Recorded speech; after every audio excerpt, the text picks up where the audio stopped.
ডাকে পাখি খোলো আখি, দেখো সোনালি আকাশ, বহে ভোরের বাতাস। ফুলে ফুলে ওই দোলে প্রজাপতি দোলে, নেচে নেচে ওই চলে বেলা বেরি চলে। আলসেতে তবু কেন ঘুমের বিলাস, বহে ভোরের বাতাস। ডাকে পাখি খোলো আখি, দেখো সোনালি আকাশ, বহে ভোরের বাতাস।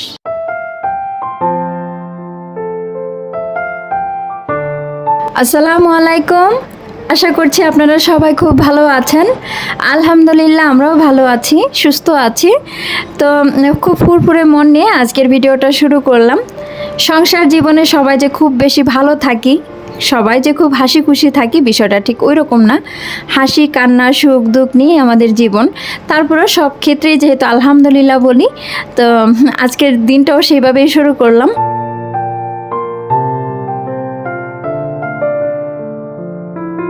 সকালে নাস্তা দিয়ে তো শুরু করলাম, কোথায় গিয়ে শেষ করব সেটা সাথে থাকলেই দেখতে পাবেন।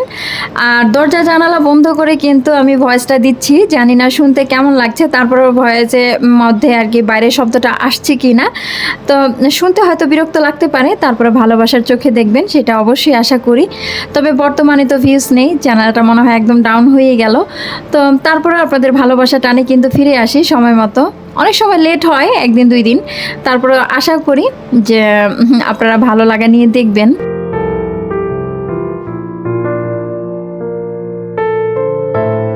প্রতিদিন আপনি যে কাজগুলো করেন আমিও কিন্তু সেই একই কাজগুলো করি। তবে অনেকে হয়তো ভিডিও করেন না, আমি হয়তো ভিডিও করি, এই হলো তফাৎ। আসলে এইখানে ভালো লাগার মতো কিছু নেই। তবে আমরা কিন্তু নিজের জীবনের চাইতে অন্যের জীবনের যাত্রাটা দেখতে বেশি পছন্দ করি। সেই ক্ষেত্রেই কিন্তু লাইফস্টাইল ব্লগগুলো মানুষ দেখতে ভালোবাসে অনেকে। তবে এখানে আসলে শেখার তো কিছু নেই, এটা পুরনো কথা। তো এই যে টুকটাক কাজগুলো এখন করছি, তো এই ঘরটা তো মোটামুটি একটু গুছিয়ে নিলাম। তবে বাদ বাকি রুমগুলোর কি অবস্থা আর রুমের কি হবে সেই হালটাও কিন্তু আপনাদেরকে দেখিয়ে দেব। আজকের ভিডিওটা যারা যারা দেখছিলেন এখনও পর্যন্ত, যদি ভিডিও ভালো লাগে একটা লাইক কিন্তু দিতে পারেন। বর্তমানে কিন্তু ভিডিওর কোয়ালিটি যেমনই হোক না কেন একদম ভিউজ নেই। কেন নেই সেটাও কিন্তু আমি মাঝে মাঝে বলি। তো আসলে সেটা সত্যি না মিথ্যা সেটা জানি না। তবে এভাবে যদি চলতে থাকে চ্যানেলটা কীভাবে বা এগিয়ে নেব সেটাই বুঝতে পারছি না। তো কথার মাঝে ভুল ত্রুটি থাকে, কাজের মাঝে ভুল ত্রুটি থাকে, এটা তো থাকবেই, যেহেতু আমি বা আপনি মানুষ। তো এমন করে যদি চলে তাহলে আসলে এগিয়ে যাওয়াটা খুব বেশি কষ্টের হবে।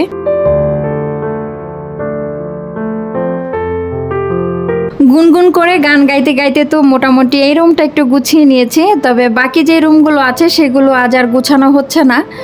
আর বাসায় যদি টুকটাক কোনো কাজ ধরা হয় কোনো ফার্নিচারের, সেক্ষেত্রে তো প্রচুর ঘর ময়লা হয়।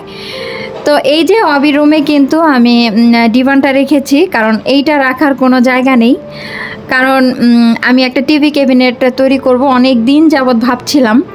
আমি যেহেতু ভাড়াটিয়া, আমার কিন্তু আসলে কোনো বেশি ফার্নিচার করাটা উচিত না, কারণ আমার যে কোনো সময় বাসা বদলাতে হবে। সেই ক্ষেত্রে কিন্তু এত মাল সামানা নিয়ে কিন্তু ভালো রুম অনেক সময় মনের মতো হয়ও না। তো অয়নের বাবা খুব বেশি চাইছিল না যে আমি ক্যাবিনেটটা তৈরি করি। ও ভাবছিল কি প্রয়োজন থাক। তা আমার যেহেতু ইচ্ছে হয়েছে সেক্ষেত্রে আসলে করা। তো এখানে তো এই যে সোফাটা ছিল সিঙ্গেল, সেটা আমি সরিয়ে নিয়েছি। আর এই যে দরজাটা দেখছেন এটা কিন্তু আমি খুলে ফেলবো। তো আসলে খুলতে ইচ্ছে করছিল না, যেহেতু টিভি ক্যাবিনেটটা তৈরি করতে গেলে আমার একটা স্পেসের প্রয়োজন।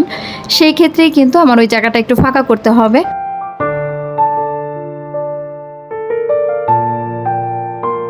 বেশ কয়েকদিন যাবৎ আমি অনলাইন ঘেটে ঘেটে দেখছিলাম যে মনের মতন একটা টিভি ক্যাবিনেট পাই কি না।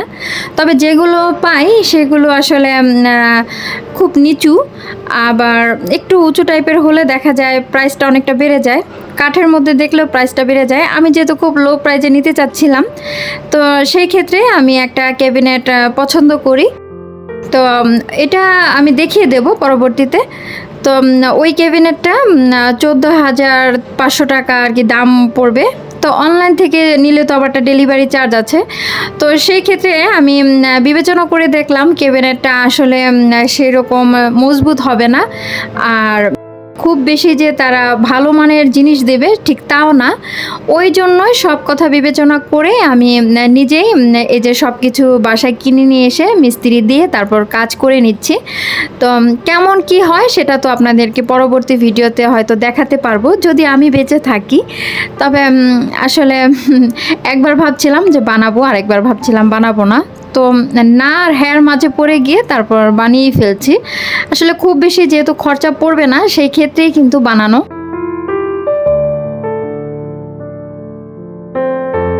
মোটামুটি দিনের কিছু অংশ তো পার করেছি, সেটা তো দেখলেনি। এই যে কিন্তু সন্ধ্যা হয়ে গেছে, তবে ঘরের কাজ কিন্তু এখনও শেষ হয়নি, কেবল অর্ধেক হলো, আরও একদিন লাগবে। তো ঘরের কি বেহাল দশা হয়েছে সেটাই আপনারা একটু এক নজরে দেখিয়ে নিন। এগুলো করতে যে আমার কতটা পরিশ্রম হবে সেটা আসলে বুঝে নিতে পারেন।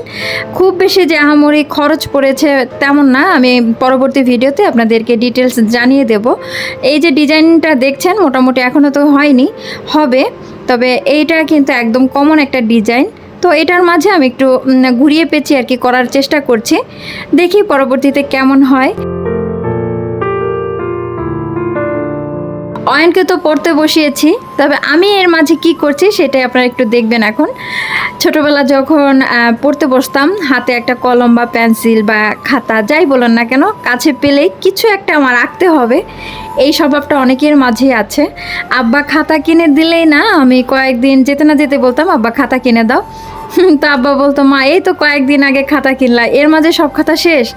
আসলে খাতা তো আর লিখে শেষ হয় না, শেষ হয় এই যে এই সমস্ত আঁকিবকি করে। তো কেন জানি এই স্বভাবটা আমার পূর্বকালের। তা এখনও ছেলেকে নিয়ে যখনই বসি না কেন কিছু একটা আঁকতে হবে, হোক ফুল পাতা লতা বা পশু পাখি বা গ্রামের দৃশ্য যাই হোক, কিছু না আঁকলে কেন জানি হাত সুরসুর করে। তো এই স্বভাবটা আপনাদের মাঝে আছে কি না তো জানি না। তো এই যে মোটামুটি তো আমি একটা হাতি এঁকে নিলাম এখন, আর অয়নকে দিলাম তুমি চেষ্টা করো। তো ও চেষ্টা করতে থাকুক, আর আপনাদের কাছ থেকেও বিদায় নেই। যদি ভালো থাকি সুস্থ থাকি তাহলে আপনাদের সাথে পরবর্তী ভিডিওতে কথা বলবো। আজ বিদায় নিয়ে নিচ্ছি। আল্লাহ হাফিজ, আসসালামু আলাইকুম।